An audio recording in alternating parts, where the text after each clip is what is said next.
Hello everyone, कैसे हैं आप सब लोग। Welcome back to the channel. आज के वीडियो में हम कुछ डिफरेंट करने आए हैं, कुछ डिफरेंट आपको समझाने आई हूँ। जैसे कि आज हम पढ़ेंगे एप्लीकेशन बेस्ड क्वेश्चंस। जो आपके 11-12 क्लास के एग्जाम्स होते हैं, बोर्ड एग्जाम्स होते हैं, उनमें आपके कुछ हॉट्स क्वेश्चन आते हैं। हॉट्स क्वेश्चन कौन से होते हैं? High order thinking skills.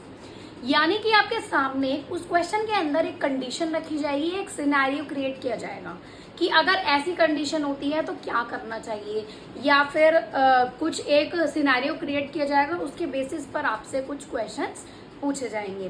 तो वही उस तरीके का एक क्वेश्चन मैं आज आपको लेकर आई हूँ, जो कि मैनेजमेंट टॉपिक का है।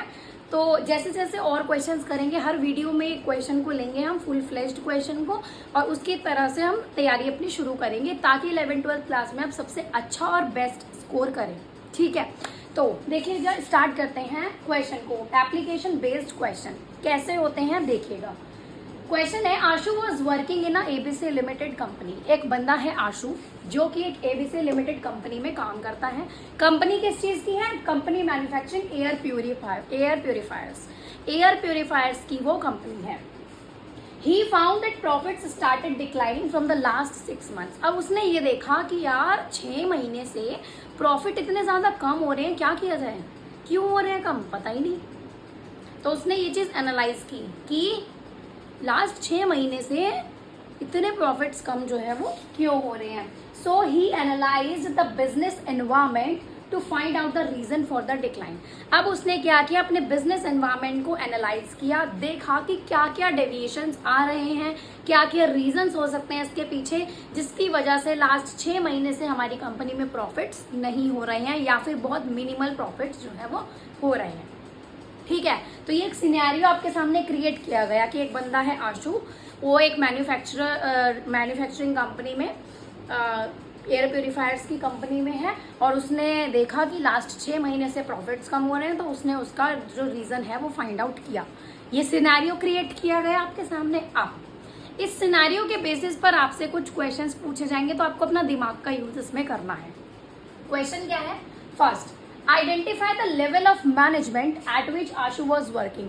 अब इसमें आपको इस सिनेरियो को देखकर बताना है कि आइडेंटिफाई करना है कि जो आशु है वो कौन से लेवल पर था, मैनेजमेंट के कौन से लेवल पर था।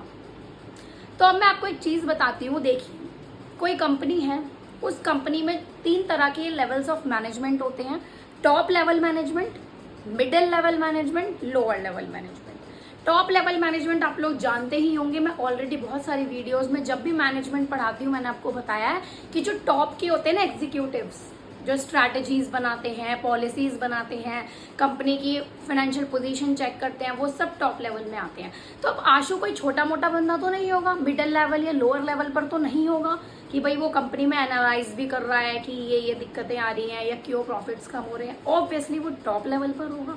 तो इसका क्या आंसर होगा?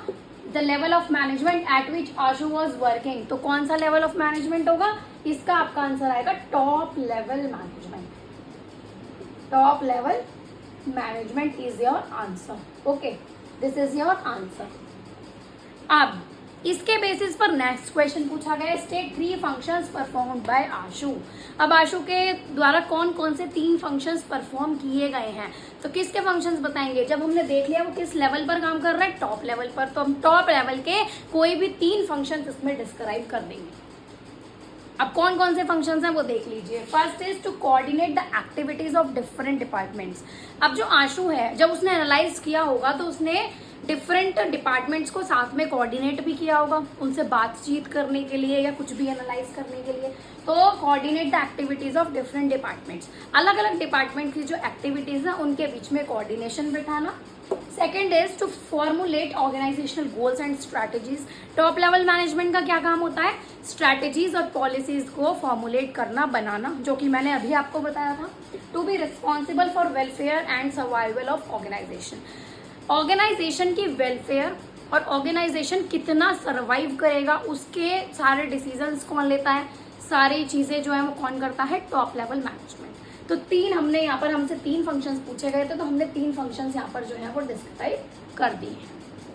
तो अब आपको इस क्वेश्चन से समझ आया होगा, बड़ा बेसिक सा क्वेश्चन था, इससे आपको ये समझ में आया होगा कि एप्लीकेशन बेस्ड क्वेश्चन या हॉट्स क्वेश्चन जो है वो कौन से होते हैं। ठीक है, आपके सामने एक सिनेरियो क्रिएट किया जाएगा, कंडीशंस रखी जाएंगी, उसमें से आपको चीजें आइडेंटिफाई करनी होगी और क्वेश्चंस का आंसर आपको देना होगा। इस तरह के क्वेश्चन आपके बोर्ड एग्जाम्स में भी आते हैं जो कि एक्सपेरिमेंटल क्वेश्चंस होते हैं। ठीक है, तो आई होप आपको समझ आया होगा अच्छे से, क्योंकि अच्छे से समझाया है मैंने। बाकी कोई भी दिक्कत है किसी भी तरह की, या तो आप मुझे कमेंट सेक्शन में कमेंट करके पूछ सकते हैं। तो फिर मिलते हैं हम अपनी नेक्स्ट वीडियो में और भी नए नए टॉपिक्स के साथ।